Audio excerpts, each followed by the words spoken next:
I don't think there is any piece of technology more terrifying than a baby monitor. You buy it for peace of mind, a way to feel like a good parent when you're downstairs watching TV. But eventually, at 3 in the morning, that little grainy black and white screen becomes a window into pure paranoia. And sometimes, it shows you things that shouldn't be there. Believe me, if I could go back and never buy that damn high-definition Wi-Fi camera, I would. My husband, Mark, and I brought our daughter, Lily, home to a typical suburban two-story 3 months ago. We were running on fumes, surviving on coffee and 2-hour sleep shifts. Mark was great, really supportive, but he's a heavy sleeper. Once he was out, a marching band wouldn't wake him, so the night shift usually fell to me. It started about 2 weeks ago. I woke up around 2:15 a.m. to that soft, static crackle the monitor made when it picked up sound. Lily wasn't crying, just fussing a little. I rolled over and grabbed the parent unit from the nightstand. On the screen, the nursery looked like a fuzzy underwater scene in night vision. Lily was a little glowing lump in the crib, but something else caught my eye. In the corner of the room near the closet door, the pixels seemed to be glitching. It looked like a smudge of darkness pooling on the floor. I rubbed my eyes, thinking it was just exhaustion. When I looked back, the smudge was gone. I told Mark about it the next morning over breakfast. He laughed, not unkindly. "Sarah, babe, you're seeing things. It's sleep deprivation. Or maybe a moth flew past the lens." I wanted to believe him. I really did. 3 nights later, it happened again. Same time. The crackle woke me up. I looked at the screen and my blood turned to ice. It wasn't a smudge this time. It was a shape, tall and incredibly thin, standing perfectly still right next to the crib. It didn't have features, just a dense, human-shaped void that absorbed the infrared light. I couldn't move. My brain was screaming at me to run in there to grab Lily, but my body was paralyzed with terror. Then, the thing moved. It slowly bent over the railing, reaching a long, shadowy arm down toward my sleeping baby. That broke the paralysis. I gasped so loud I woke Mark up. "Someone's in there," I choked out, already scrambling out of bed. Mark jumped up, grabbing the baseball bat he kept under the bed, and we sprinted down the hall. He threw the nursery door open and flipped on the light. The room was empty. Lily was fast asleep, breathing softly. The closet was empty. The window was locked tight. Mark looked at me, his shoulders dropping. "Sarah, honey, there's nobody here. You were dreaming." I dragged him to the monitor in our room. "Look at the recording," I yelled. The camera was supposed to record motion events. I scrolled back to 2:15 a.m. There was the thumbnail for the event. My heart hammered against my ribs. I pressed play. The video showed Lily sleeping. Then the camera gave a little digital hiccup, skipped 2 seconds and went back to normal. The time where the shadow figure had appeared was just gone, deleted. Mark looked at me with genuine worry now, but not about an intruder. He was worried about me. "Maybe you should talk to Dr. Evans," he said gently. "Postpartum can do weird things to your head." I almost started believing him. Maybe I was losing it. I spent the next 2 days in a fog of anxiety, afraid to sleep, afraid to look at the monitor. The breaking point was last night. Mark was downstairs finishing some work. I was lying in bed, staring at the ceiling when the monitor crackled. It wasn't fussing this time. Lily was giggling, a clear, happy, awake giggle. I grabbed the monitor. The shadow wasn't by the crib. It was sitting in the rocking chair in the corner, and it was rocking back and forth. I didn't hesitate. I didn't call for Mark. I ran. I tore down the hallway, my bare feet slapping on the hardwood. I grabbed the nursery doorknob and twisted. It wouldn't budge. It was locked from the inside. Panic clawed at my throat. I slammed my shoulder against the door, screaming Lily's name. "Mark, help, it's locked." I heard Mark pounding up the stairs behind me. I slammed against the door again, harder, not caring about the pain in my shoulder. The cheap lock gave way, and the door flew open. The room was freezing cold. The rocking chair was still moving slightly, but the room was empty except for Lily, who was sitting up in her crib, staring at the corner and smiling. And then I saw Mark. He hadn't followed me into the room. He was standing in the doorway, pale as a sheet, staring at the empty rocking chair.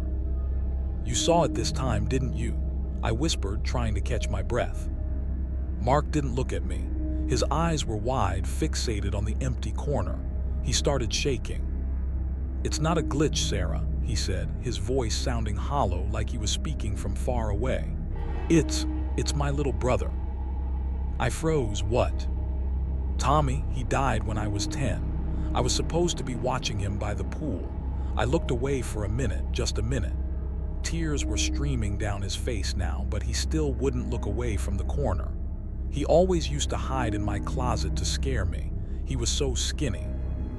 He finally turned to look at me, and the look in his eyes was worse than the fear of the shadow. It was guilt, decades of rotting guilt. "He's not here for Lily, Sarah. He's here because I'm here. He's always been here. I stopped seeing him for a long time. We slept in a hotel last night with Lily between us in the king-sized bed. Mark hasn't spoken since we left the house. We have to go back today to get our things. I don't know if I can ever step foot in that house again." But the worst part isn't the shadow itself. It's the realization that I was right to be terrified, but I was wrong about the target. And now, every time I look at my husband, I wonder what else he's haunted by that he hasn't told me.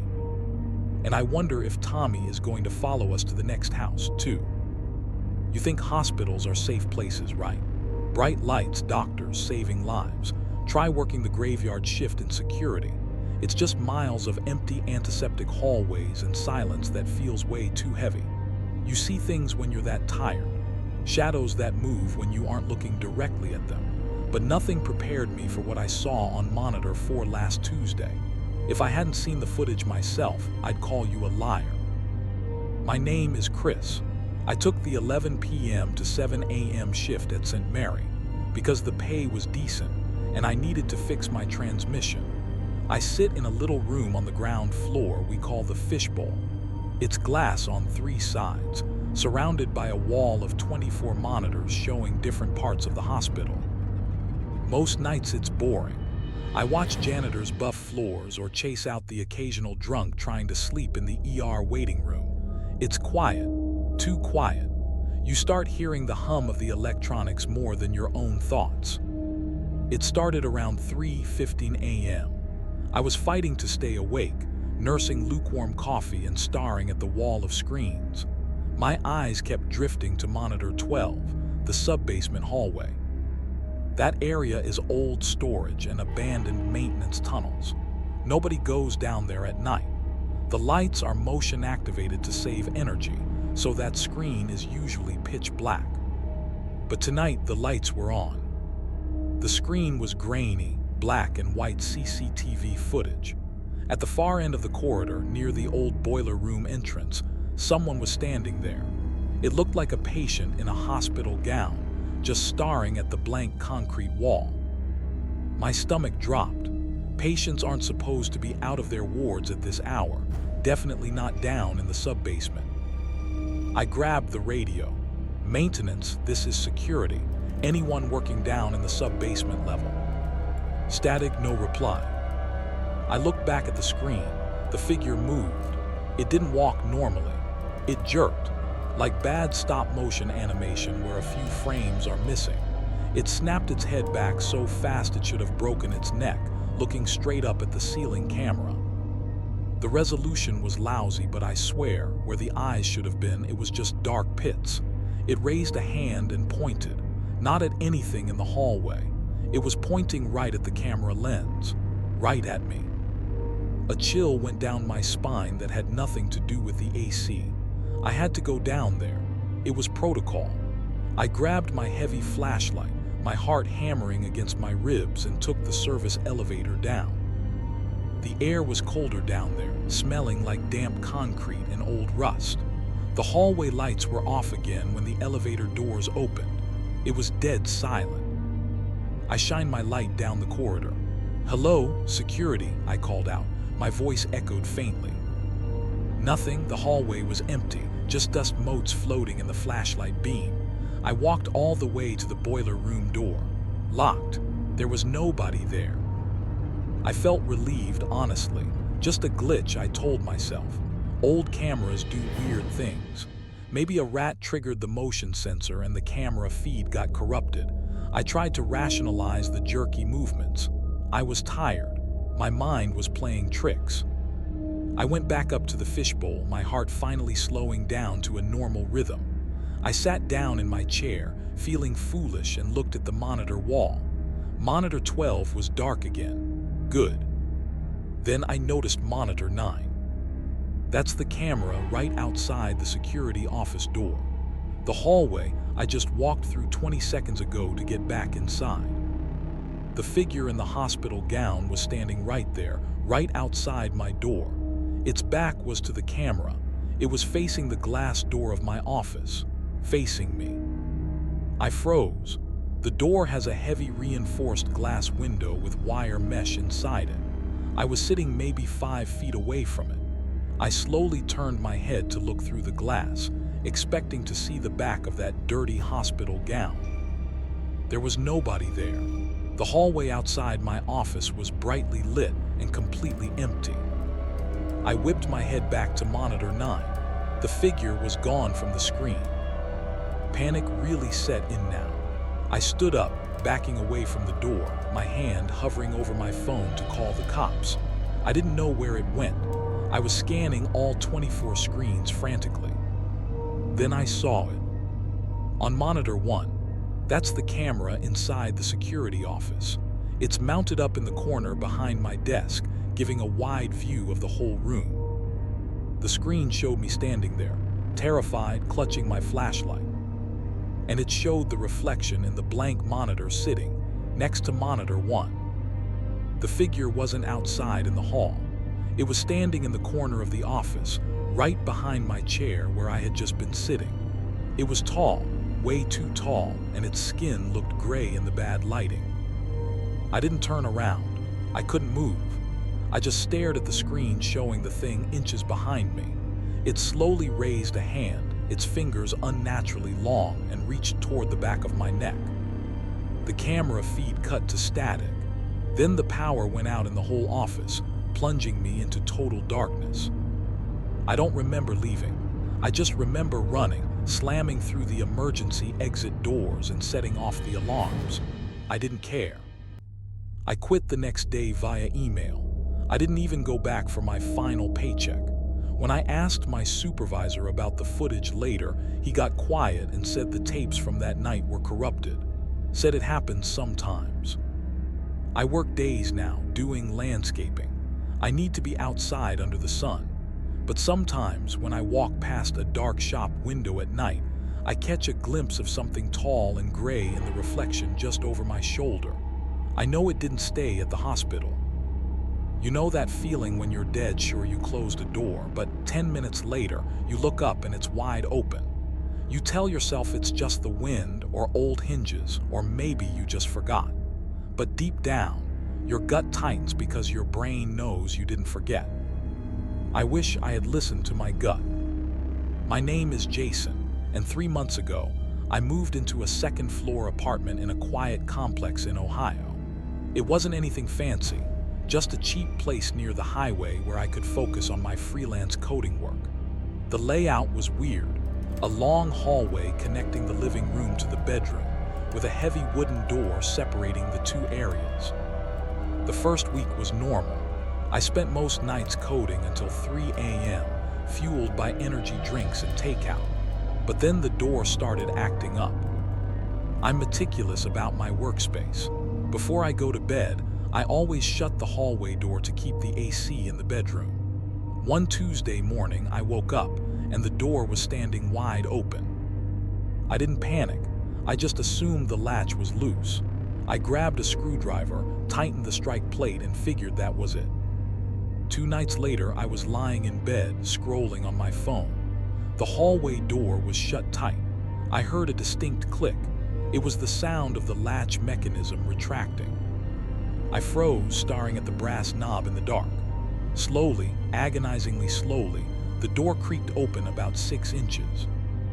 "Hello," I called out, feeling stupid immediately after. Silence, just the hum of the refrigerator from the kitchen. I got up, grabbed a baseball bat I keep in the closet, and searched the whole apartment. The front door was double locked. The windows were painted shut.